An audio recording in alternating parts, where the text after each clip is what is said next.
Buenas a todos.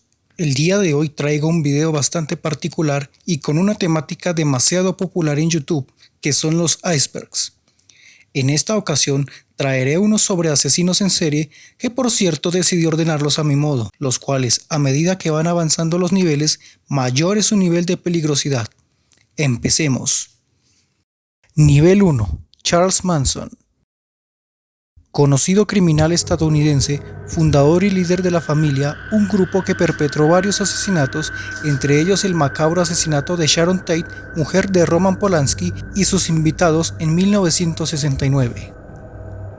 Charles Manson nació en Cincinnati, Ohio, el 12 de noviembre de 1934.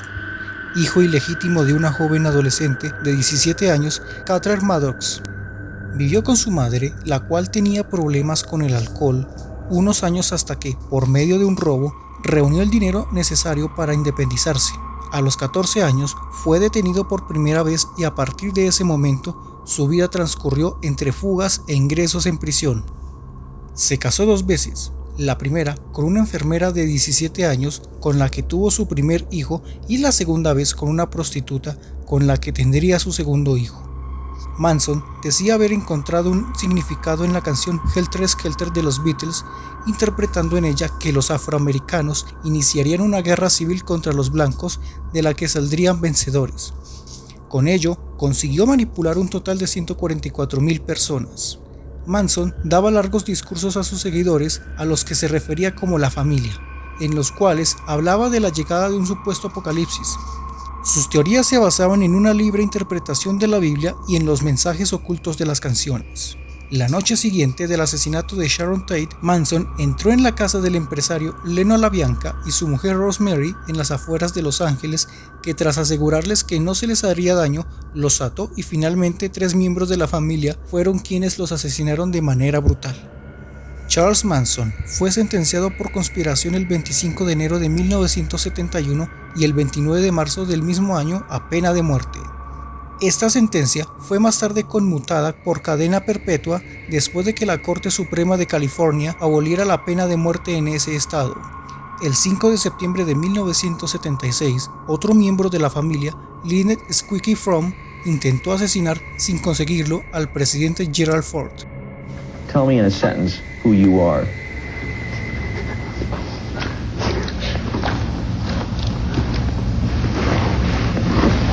Nobody. I'm nobody. I'm a tramp, a bum, a hobo. I'm a boxcar and a jug of wine. And a straight racer if you get too close to me. Nivel 2. Andrei Chikatilo. Conocido como el carnicero de Rostov, 1936-1994. Fue un asesino en serie de la Unión Soviética. Considerado como el psicópata más sanguinario de Europa del Este, confesó haber asesinado a 52 personas, la mayoría de ellos niños y adolescentes. Fue apodado como el carnicero de Rostov, el destripador de Rostov y el destripador rojo, ya que además de asesinar a sus víctimas, solía mutilarlas de diferentes formas tras golpearlas y agredirlas sexualmente. Nivel 3. Ted Bundy. Theodore Robert Cowell nació en Burlington, localidad estadounidense situada en Vermont, el 24 de noviembre de 1946. Hijo de Eleanor Louise Cowell, cuando ésta era muy joven y de padre desconocido, fue criado por sus abuelos y se le hizo creer tanto a él como al resto de la sociedad que su madre era en realidad su hermana. Esta le rechazaba en sus primeros años, siendo motivo de vergüenza para la familia. Según declaraciones posteriores del sujeto, al parecer su abuelo era violento y maltrataba a su abuela, criándose en un entorno aversivo. Si bien anteriormente ya había cometido diferentes hurtos, los primeros asesinatos documentados de este asesino en serie no ocurrían hasta 1974, si bien se sospecha que pudo estar involucrado en otros casos anteriores. En enero del año 1974, aún en la universidad, Ted Bundy entraría en la habitación de Johnny Lenz para posteriormente golpearla con una barra de hierro y violarla. A pesar de que sobrevivió, sufrió graves heridas y daños cerebrales permanentes. Llevaría a cabo el mismo procedimiento con Linda Ann Hurley, a quien en este caso mataría. Hizo desaparecer el cadáver, si bien no limpió la sangre.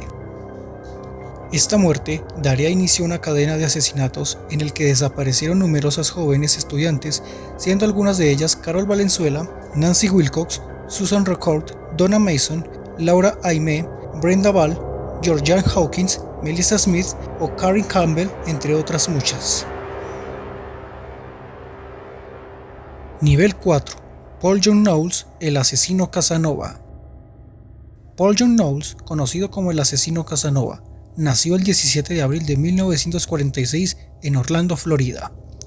Proveniente de un hogar humilde en el que convivía con su padre carpintero, su madre, sus 2 hermanos mayores y sus 2 hermanas mayores, Paul manifestó una tendencia al crimen desde muy temprana edad, ya que con solo 8 años fue recluido en un reformatorio por un delito menor. Y su padre, que no deseaba encargarse de un hijo tan problemático, no dudó en dejar que Paul pasara el tiempo en orfanatos y reformatorios, pues tras el crimen de los 8 años vinieron robos y otros delitos más, por lo que Paul pasó sus años de adolescencia en instituciones, teniendo unos cuantos periodos de libertad en los que conseguía empleos como soldador. En uno de sus atracos, Knowles asesinó a Alice Curtis, una mujer de 65 años, quien había invitado al apuesto joven a su casa a pasar un momento de distracción.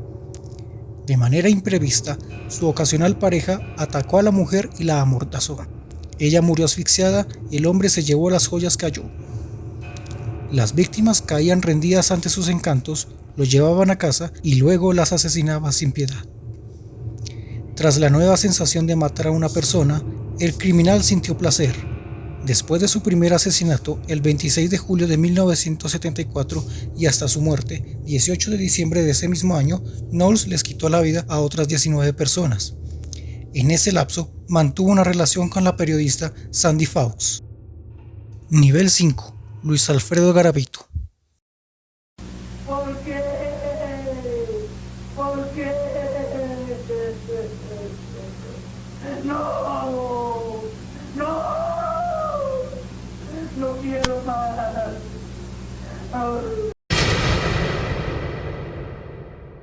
Nacido en Quindío el 25 de enero de 1957, es uno de los asesinos en serie más prolíficos de Colombia y del mundo.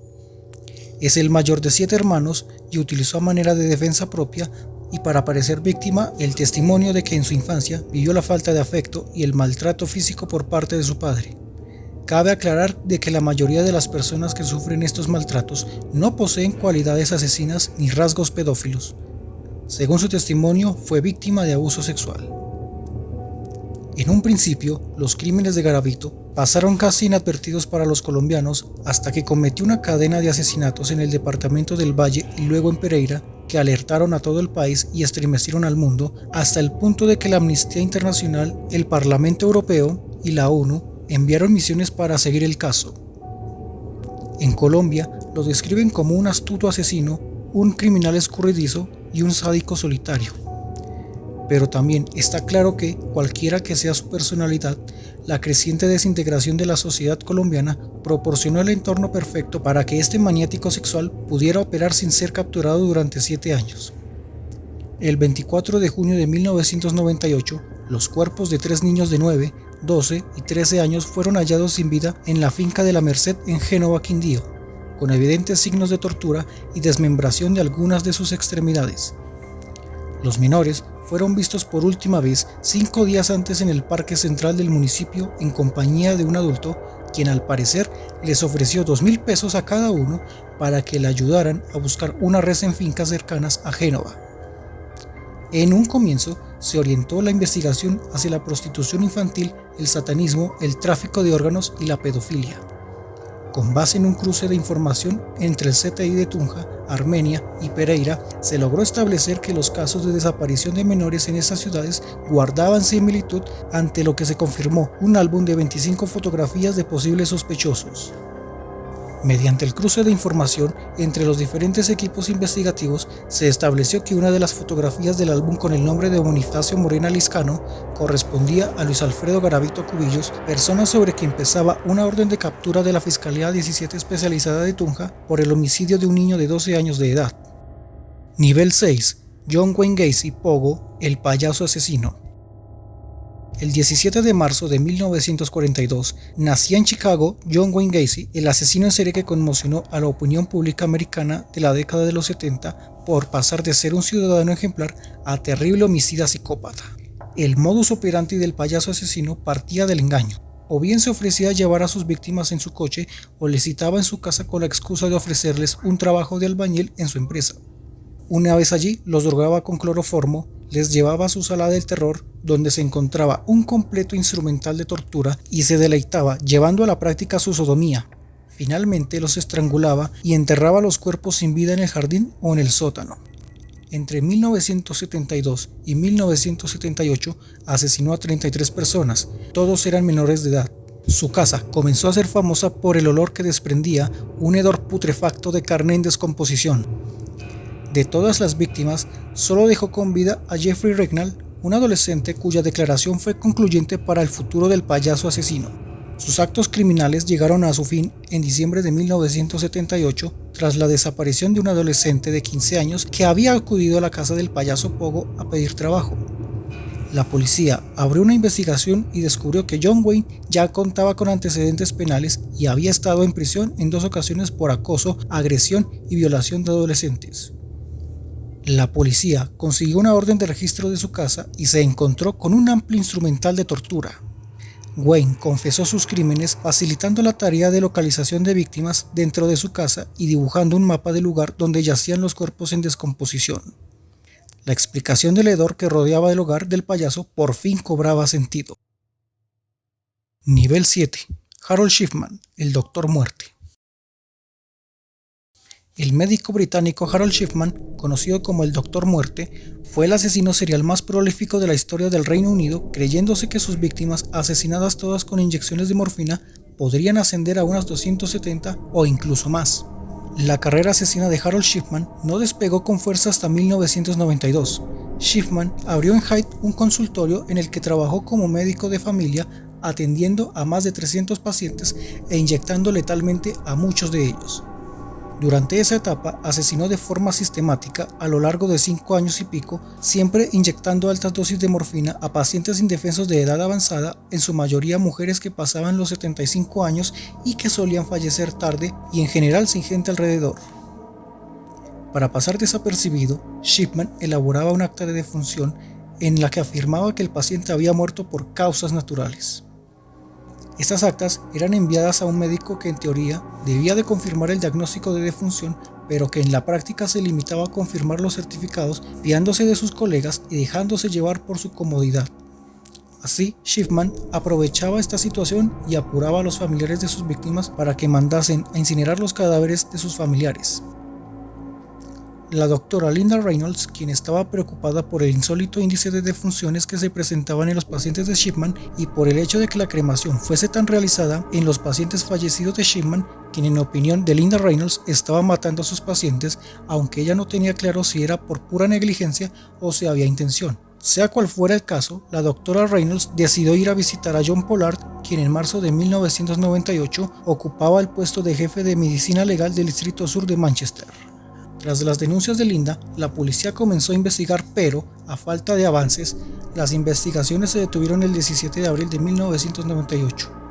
Ya libre de la policía, Harold alcanzó a matar a 3 personas más hasta su arresto. Era desconcertante el que un cuadro tan anómalo y no llamar la atención de personas que asesinaba en 25 años, Shipman había certificado la muerte de 521 personas, rompiendo así muy por encima de cualquier otro médico el récord de certificaciones de muerte emitidas por un solo médico en Reino Unido. El 80% de los pacientes de Shipman habían fallecido sin la presencia de un familiar. La mayoría entre la comida y la llamada hora del té, y aún estaba el hecho de que algunas veces Shipman había pedido que le regalen objetos personales del fallecido a los familiares de la víctima. Nivel 8. Issei Sagawa. Issei Sagawa era un estudiante japonés muy inteligente, obsesionado con las mujeres altas de rasgos occidentales. De baja estatura, medía unos 50 metros, poseía manos y pies pequeños, cojeaba al caminar e incluso su voz era delgada. En algunas entrevistas posteriores mencionó que era el tipo de hombre que la mayoría de las mujeres no encontraría atractivo. Su fantasía se volvió a hacer realidad cuando viajó a París y halló una chica que ya nunca pudo sacar de su mente. Su piel blanca, la forma carnosa de sus nalgas y sus pechos correspondían al estereotipo que buscaba. Se llamaba René Hartevelt, era holandesa, tenía 25 años, hablaba 4 idiomas, holandés, alemán, francés e inglés, y poseía un futuro prominente. René salía a menudo con él y con frecuencia lo invitaba a su apartamento a tomar el té. Sus continuas salidas a bailes le dieron a Issei un sentido más real de sus macabras fantasías. Al llegar a París, Issei había comprado un rifle calibre 22 para su protección. La noche del 11 de junio de 1981 hizo sentar en el suelo a René al estilo japonés para beber el té. Con la bebida mezcló un poco de whisky. Hablaron durante varias horas. Issei le declaró su amor, pero René lo rechazó y le explicó que solo quería ser su amigo. Issei se levantó desconcertado, después tomó su rifle y le disparó en el cuello. Ella cayó en la silla. Él le continuó hablando, pero ella no respondió. Pero el asesinato fue solo el principio de la historia que estremeció al mundo. Sagawa llevaba un diario. Basado en esas anotaciones, años después publicó un libro titulado In the Fog, en la niebla, donde describe, entre otras cosas, y de manera detallada, lo que hizo con el cuerpo de René después de muerta. Espero les haya gustado el video. No olviden suscribirse a mi canal para más contenido de este tipo. Recuerden activar la campanita de notificaciones para que estén pendientes de los nuevos videos del canal. Síganme en Twitter para estar al día con las novedades del canal. Aquí se despide Brian en 1924. Nos vemos en un próximo video.